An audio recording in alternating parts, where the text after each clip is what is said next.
Баршаңызға сәлем. Мың бір кеңес арнасында сары майдың адам денсаулығына пайдасы туралы ақпаратпен бөлісетін боламын.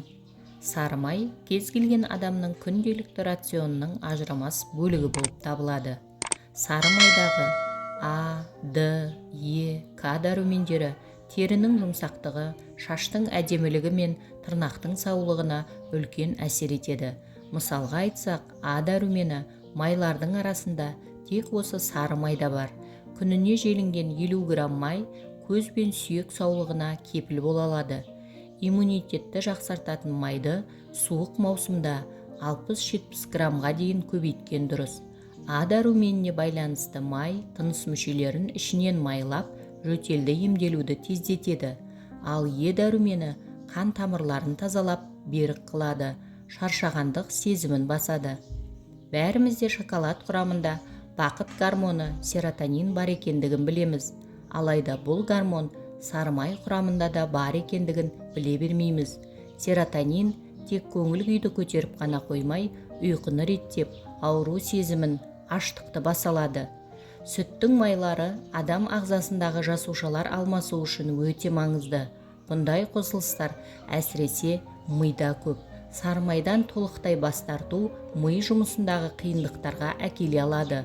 Бұл ақыл-ой мен ой-өріске зиянын тигізуі мүмкін. Холестерин ұғымын бұрыннан бері денсаулыққа зияны бар зат деп санаймыз. Бірақ қажетті мөлшерде холестерин ағзамызға өте қажет. Ағзаның холестериндегі қажеттілігін басу үшін сары майды күніне 30 грамм шамасында қабылдау керек. Сонымен сары майдың құрамында майдың көп екендігі және оның шығу тегі жануар екендігі белгілі болғанымен, оның қоректік және қаныққан май бар екенін ескеру керек. Моно қанықпаған А дәрумені, Е дәрумені, Д дәрумені және майда еритін дәрумендер денеге, сүйектерге кальцийді жақсы сіңіруге көмектеседі. Бір күнде дені сау адам кем дегенде 10 грамм май тұтыну керек.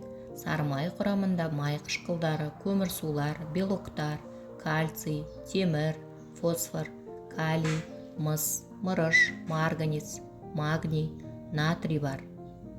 А дәрумені көру үшін қажет. Сонымен қатар шырышты қабықтың және терінің денсаулығына жауап береді. Сондай-ақ майдың құрамында да қаныққан майлар бар. Олар ірімшікте, сүтте, майлы етте де кездеседі. Диетада майлардың болмауы қауіпті, өйткені олар гормондардың синтезі үшін қажет. Сары майлар да энергияның тамаша көзі болып табылады. Сары майдың емдік қасиетіне тоқталатын болсақ, адам денесінде қан қоюлық байқалса, таңертеңгі аста сары майды қалыпты деңгейде тұтынса, денедегі қан түйіршіктерін ыдыратып жібереді. Сары майды үздіксіз тұтыну қан қоюлық ауруының алдын алып қана қоймай, қатты несеп ауруына ем болатын шипалы дәрі болып саналады. Әсіресе қазақтар ерте кезден сары майды пайдаланып, буын ауруын емдеп келген. Мұнда буын қабыну ауруына тап болған адамның буынына сары май салынған қарынды тарту арқылы емдеген. Іш қатқан ересек адамдар мен сәбилерге де сары майды ерітіп ішкізіп отырған. Қазақ шипагерлігінде жара болған орынға сары майды ертіп жақса, жарақаттың аузын жұмсартып, ауырғанды басып, тез қалпына келуіне көмектеседі. Негізінен сары май сүт майының концентраты болып табылады. Ал май бірінші кезекте жылудың қайнар көзі. Майдың бұл қасиеті әсіресе суық кезеңде пайдалы. Әрине сары май калориялығы өте жоғары. 100 граммда 730 килокалория бар. Оған қоса майлары ағзаға оңайлықпен сіңеді. Бірақ сары майдың бұл қасиеттерін де өзіміздің пайдамызға асыруға болады. Таңғы ас құрамына дәстүрлі нан мен май бутерброды өте орынды. Бұл тіпті арықтап жүретін қыздарға да артық болмайды. Күніне 30 граммнан артық емес май сіздің салмағыңызға ешқандай әсер етпейді. Соңғы кезде Америкада шай мен кофеге сары май салып ішетіндер көбейе бастаған. ақш ғалымдарының соңғы зерттеу нәтижелері бойынша, шайға немесе кофеге кішкентай ғана сары май салып жіберіп, ішкеннің ағзаға орасан зор пайдасы бар екен. Олар асқазан жарасын болдырмайды. Асқазан жарасы болса жазылуына ықпал етеді. Тыныс алу мүшелерін сырқаттан сақтайды. Тыныс жолы ауруларына таптырмайтын ем болады. иммунитетті күшейтеді, қан тамырларын тазартады, мидың жұмысын жақсартады, алжудан немесе тамақсаулықтан сақтайды, бедеуліктен сақтап, шаш пен тырнақты, теріні нәрлендіреді. Климакстың ерте болмауына ықпал етіп, зат алмасу процесін жақсартады, ішті қатырмайды.